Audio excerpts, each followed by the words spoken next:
I am Emily Parker, 29 years old, and last night at my sister's wedding in New York, I heard words that cut deeper than I could have ever imagined.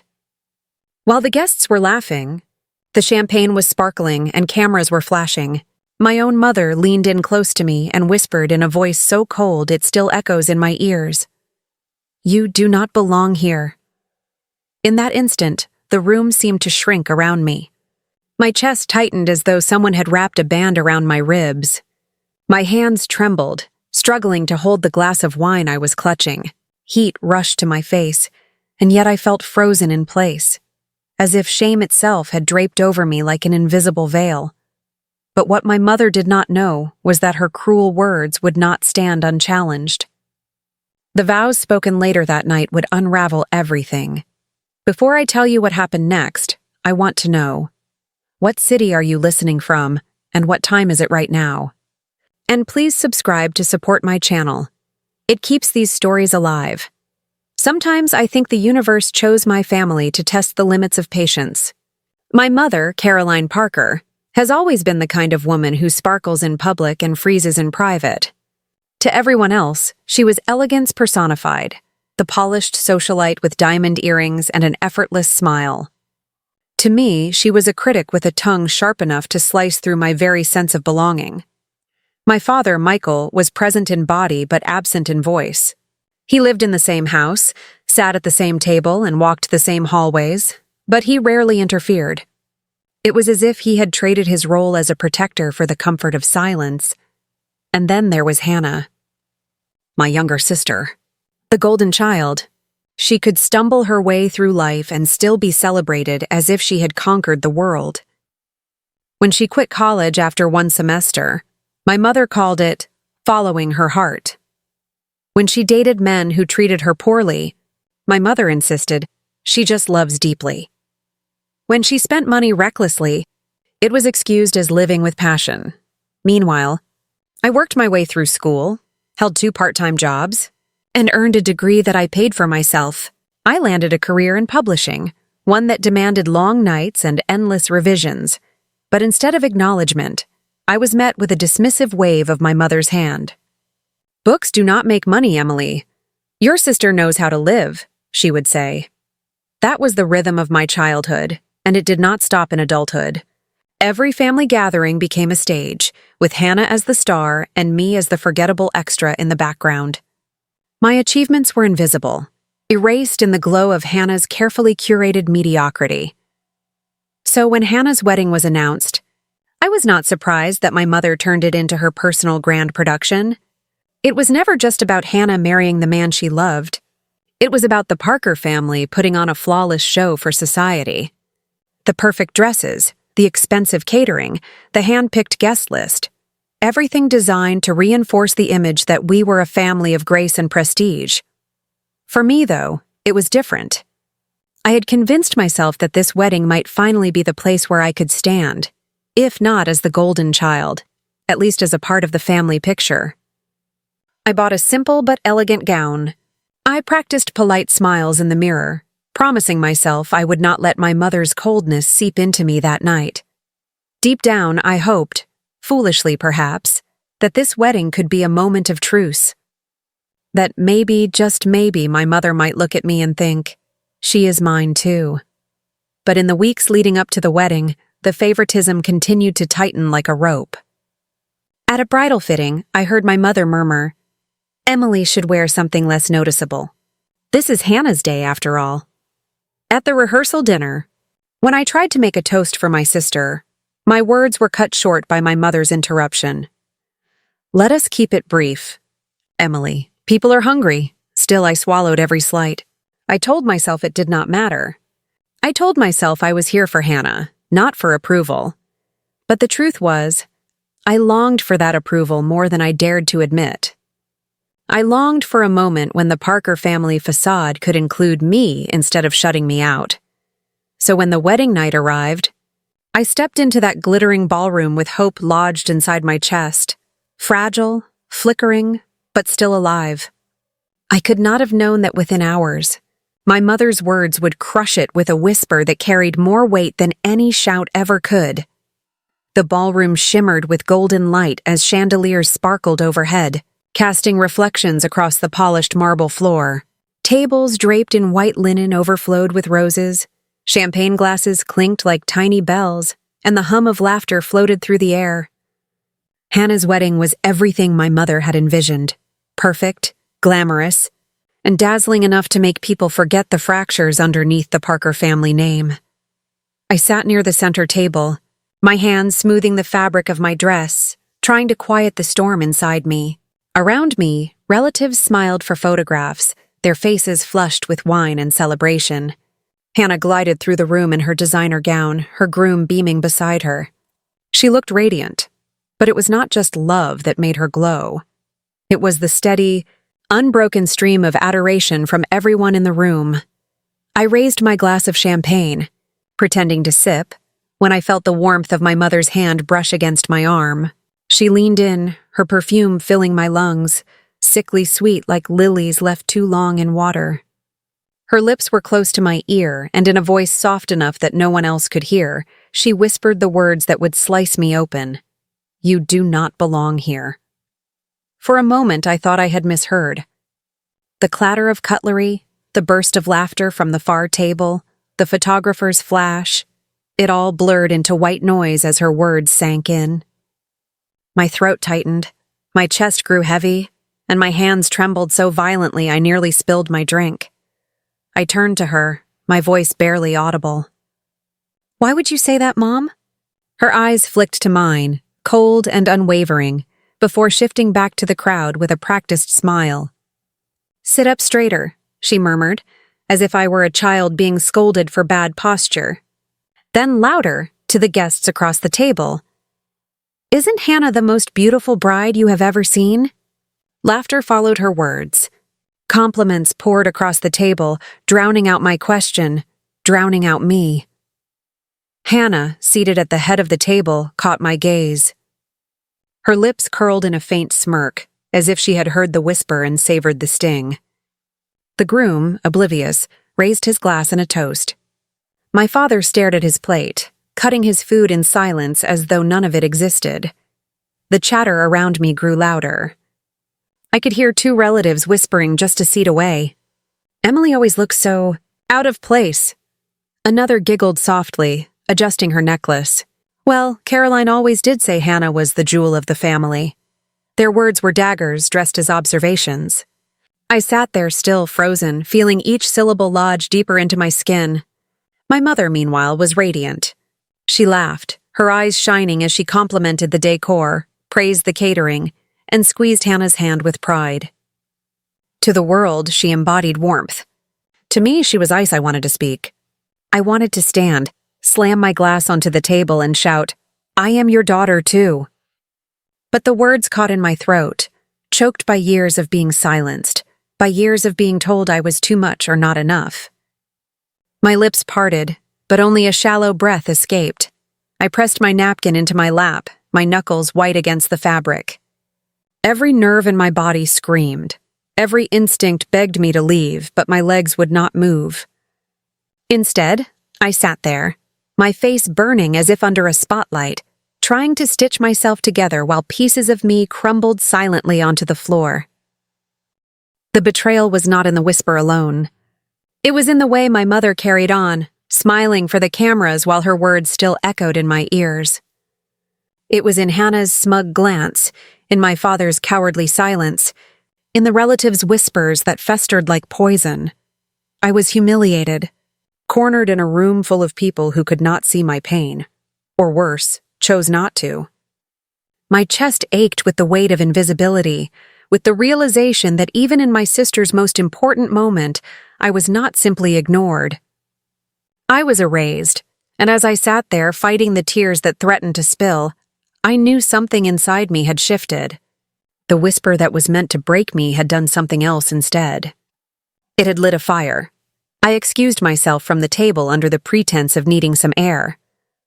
My heels clicked against the marble floor as I slipped out to the balcony, the city lights of New York shimmering like 1,000 tiny eyes watching me. The night air was crisp, cooling the heat that burned in my cheeks, but it could not quiet the storm inside my chest. Should I leave quietly? Should I grab my coat, walk out the grand doors, and let them carry on with their perfect little celebration without me? That would be easy. That is what my mother wanted, for me to vanish, unnoticed, unimportant. But another thought gnawed at me. If I walked away, I would be confirming her whisper. I would be proving that I did not belong, that I was too weak to stay seated in the face of cruelty. My fingers gripped the railing so tightly my knuckles ached. A war raged inside me. The child who had always longed for her mother's approval battled the woman who had built her own life without it. And slowly, the woman began to win. I replayed her words in my head. You do not belong here. Every syllable was designed to cut me down, to make me feel small. But what she never realized was that her cruelty had sharpened me, forged me into someone she could no longer control. I inhaled deeply, steadying myself. Leaving would be surrender. Staying would be resistance. But fate had something else in store. A truth that would unravel itself in just a few moments. Because as I stood there, staring into the glittering skyline, I remembered Hannah's vows. I had heard whispers weeks before, small hints that her perfect romance was not as flawless as it appeared. Hannah, so eager to outshine everyone, had written her vows without realizing the weight of what they contained. My heart pounded as I realized it. My mother thought she had orchestrated a flawless evening, but she had no idea what was coming. Hannah's own words would pierce through the illusion, and my mother's cruel whisper would become meaningless against the storm about to break inside that ballroom. I straightened my shoulders and walked back in. My place was not outside on the balcony. My place was inside, at that table, watching the unraveling of the perfection they had built on lies. And I promised myself one thing. I would not look away when it happened. The music softened, and all eyes turned toward the altar. The ceremony had begun. Candles flickered against crystal chandeliers, and Hannah stood radiant in her gown, her veil glowing under the warm golden lights. Guests smiled, phones lifted to capture the picture-perfect moment. My mother sat straighter than ever, her diamonds catching the light, her pride swelling so visibly that it filled the room. I sat frozen, my hands clasped in my lap, forcing myself to breathe evenly. If anyone glanced my way, they would have seen nothing but calm composure. But inside, my heart thundered, knowing what was about to come. The officiant nodded, and it was time for Hannah's vows.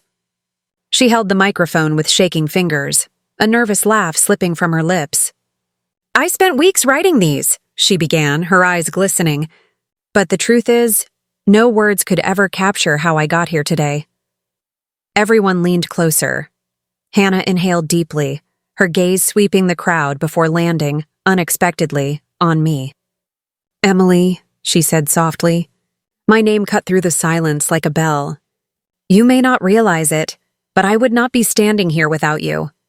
A ripple moved through the crowd. My throat tightened, my mother's hand stiffened on the armrest beside her. Hannah pressed on, her voice steadier now. When we were growing up, everyone called me the golden child. But the truth is, I was only able to shine because Emily carried the shadows. Every chore, every burden, every time I cried and someone needed to listen, she was there. She sacrificed more than anyone saw. She carried the weight you never noticed, Mom. The room gasped audibly. A few relatives shifted in their seats, whispering. My mother's smile faltered, her perfect mask cracking ever so slightly. Emily, Hannah continued, her voice trembling with sincerity. You taught me what resilience looks like. You made me stronger, even when no one gave you credit. So today, while I stand beside the man I love, I also want to honor the woman who taught me how to love myself. My sister, my chest tightened. Heat stung my eyes, but I held it back, refusing to break down in front of the people who had dismissed me for years. The officiant hesitated, clearly unsure how to proceed after such a raw admission. The crowd murmured. My aunt leaned toward my uncle, whispering sharply, Did you hear that? She thanked Emily, not her parents. I locked eyes with my mother. Her diamond smile was gone. Her lips pressed into a thin line, her nostrils flaring as she shifted uncomfortably in her chair. For the first time that evening, she was not in control of the narrative. I whispered just loud enough for her to hear. "I do belong here." She jerked slightly, her face blanching before she quickly tried to compose herself. But it was too late. The damage was done. The image of perfection she had built was unraveling, word by word, under the soft glow of the altar lights. Guests stole glances at me, their expressions shifting. No longer pitying, no longer dismissive. For the first time, they looked at me with respect. Hannah's fiancé gently squeezed her hand, whispering something to steady her. She smiled at him, then at me, her eyes full of apology and pride. And in that moment, I realized the sweetest revenge was not loud or dramatic. It was the truth, spoken at the very table and in the very room where I had been humiliated. The applause that followed was hesitant at first, then genuine, filling the hall with echoes that drowned out every cruel whisper my mother had ever hissed in my ear. And I sat taller, my presence undeniable. The applause still echoed when the murmurs began. I could feel the shift in the room, subtle at first, then undeniable. Guests who had always avoided eye contact with me suddenly turned in their seats, their gazes softer, curious. Relatives leaned toward each other, whispering not about my flaws but about my strength, about Hannah's words, about the truth that could no longer be buried. My mother's hands clutched her sequined clutch so tightly her knuckles whitened. She tried to plaster on her signature smile, the one that had fooled so many over the years, but now it looked brittle, almost grotesque under the warm lights. She leaned toward the nearest aunt and muttered, "She is just being dramatic." You know how Emily is, but the aunt only pursed her lips, offering no rescue. The sympathy had shifted, and every excuse my mother tried made her look smaller, weaker. Then Hannah, as though she could feel the tension, did not let it end there. She turned back to the microphone. "And while I thank my parents for this beautiful day, I need everyone here to know that my sister has been my anchor. She deserves to be celebrated, not ignored." Gasps rose again, this time with murmurs of approval. A cousin clapped, breaking the hush, and others followed. Applause rippled through the hall, not for my mother, not for the carefully curated illusion of a perfect family, but for me. I watched as my mother's face crumpled, just for a second. She blinked rapidly, her jaw tightening. The humiliation she had tried to cloak me with had turned back on her, heavy and undeniable. Her perfect dinner, her perfect stage, her perfect wedding plan. All of it had become the very place where her cruelty was exposed. For years, she had whispered her poison in corners, behind closed doors, at moments when no one else could hear. But here, in front of every guest she wanted to impress, her words were useless. Her silence, her refusal to acknowledge me, screamed louder than any defense she could muster. And as I sat there, I realized this was justice. Not the loud, messy kind, but the quiet unraveling of someone who thought they could rewrite the truth forever. The same hall where she had whispered, "You do not belong here," now pulsed with applause, that told her otherwise I did belong. And for once, she could not take that away. As the night slowly wound down, I found myself sitting in a quiet corner of the hall, the music fading into the background while laughter swirled all around me. For years, I had carried the weight of silence, swallowing the sting of my mother's words, convincing myself that maybe if I worked harder, achieved more, or simply endured, things would change. But in that single evening, all of those unspoken battles came to light. What struck me most was that I did not even have to be the one to shout my worth. It was Hannah, the very sister who had been placed on a pedestal above me, who finally broke the cycle. Her vows did not just bind her to her husband. They freed me from the invisible chains my mother had wrapped around me for decades. There was a strange kind of peace in that realization. My mother's whispers, her dismissals, her carefully hidden cruelty, none of it mattered anymore. Because the truth has been spoken out loud, and once the truth is released, It cannot be caged again. The lesson etched itself deep into me that night. Toxic families may believe they can silence you forever, but strength grows in silence, and truth always finds its voice. That night, under the glow of wedding lights, the words meant to erase me became the ones that finally set me free. If this story touched something deep inside you, then I need you to pause for just one moment. Think about all the times you were silenced, underestimated, or pushed aside by the very people who should have loved you most. That pain is real, and you are not alone in it. By subscribing to this channel, you are not just supporting me. You are building a community where every hidden voice finally gets heard. Each story here is a stand against toxic families, against betrayal, against being made to feel invisible. So before you leave, ask yourself, do you want to walk away quietly?